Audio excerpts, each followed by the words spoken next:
جب میں نماز پڑھتا ہوں تو ادھر ادھر کے بہت خیالات آتے ہیں، اور اگر آنکھ بند کر لوں تو نہیں آتے، تو کیا میں آنکھ بند کر کے نماز پڑھ سکتا ہوں؟ یہ ایک وہم ہوتا ہے کہ آنکھ بند کرنے سے خیالات بند ہوتے ہیں، بلکہ الٹا خیالات اور بھی زیادہ خطرہ ہو جاتا ہے۔ تو پراپر وے میں جو سنت کے طریقے سے آپ نماز پڑھیں، نبی صلی اللہ علیہ وسلم آنکھیں کھول کے نماز پڑھا کرتے تھے، تو آپ بھی اسی سنت کو فالو کریں۔ خیالات آ رہے ہیں تو آنے دیں، اپنی طرف سے کوشش کریں کہ نہ آئیں، پھر بھی آتے ہیں تو آنے دیں، کوئی گناہ نہیں ہوگا انشاءاللہ۔ میں نے اپنے شوہر سے کہا کہ مجھے تمہارے ساتھ نہیں رہنا، تو انہوں نے کہا کہ ہر وقت طلاق طلاق کرتی رہتی ہو، لے لو۔ میں نے کہا یہ بات اب دوبارہ نہیں کہنا، تو انہوں نے کہا کہ نہیں، تمہیں طلاق چاہیے تو جاؤ۔ میں نے کہا کیا مجھے طلاق دے دی ہے؟ تو انہوں نے کہا جاؤ سب ختم، اس کا کیا حکم ہے؟ دیکھیں، جب پہلی دفعہ آپ نے کہا نا کہ میں نے تمہارے ساتھ نہیں رہنا، تو انہوں نے کہا ہر وقت طلاق طلاق کرتی ہو، جاؤ لے لو، تو جاؤ لے لو کا تو مطلب یہ بھی غالب اس میں یہی ہے کہ جاؤ لے لو، یعنی لے لو مجھ سے طلاق، میں تمہیں دے دوں گا۔ تو ان الفاظ میں طلاق واضح نہیں ہے، یہ طلاق کے معنی میں۔ اس میں شوہر کی نیت پوچھی جائے گی، لے لو کا کیا مطلب ہے؟ جاؤ لے لو، کہ یعنی لے لو، ابھی میں نے دے دی ہے۔ اگر شوہر کہتے ہیں میرا مقصد یہ تھا کہ جاؤ لے لو، یعنی دے دی میں نے تو لے لو، پھر طلاق ہو گئی ہے۔ اور اگر شوہر کہتے ہیں میری نیت دھمکی ہی تھی، طلاق نہیں تھی، تو پھر طلاق نہیں ہوئی ہے۔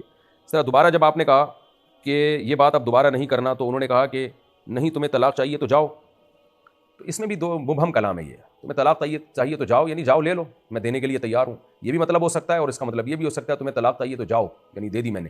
تو شوہر سے پوچھی جائے گی نیت کہ اس دوسرے جملے سے آپ کی کیا مراد تھی۔ اگر وہ کہتے ہیں میری نیت طلاق کی تھی تو طلاق ہو جائے گی۔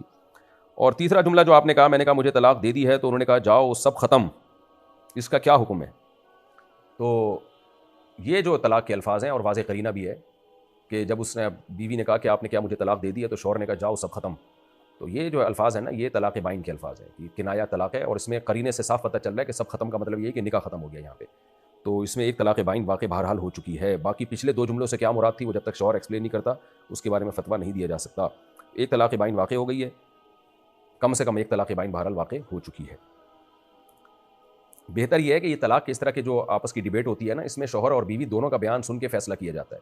تو آپ میرے اس جواب پر اکتفا نہ کریں، شوہر کا بیان، شوہر کی نیت کیا ہے، اور آپ کا اپنا بیان پورا ریٹن میں لکھ کے آپ یہاں پوسٹ کر دیں، یا تو جامعۃ الرشید پوسٹ کر دیں، جامعۃ الرشید احسان آباد کراچی، یا دارالعلوم کرنگی پوسٹ کر دیں، یا ہمارے پاس پوسٹ کر دیں آپ ادھر الفلاحیہ مسجد میں۔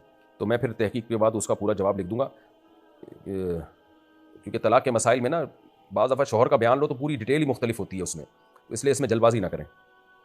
ابھی تو میں نے صرف اس تحریر کے حساب سے آپ کو جواب دے دیا ہے، لیکن اس جواب پر آپ اکتفا نہ کریں، ریٹن میں پورا سوال اور شوہر کیا کہتا ہے، اس کی نیت کیا تھی پہلے دو جملوں سے، وہ پوری ڈیٹیل لکھ کے آپ بھیجیں۔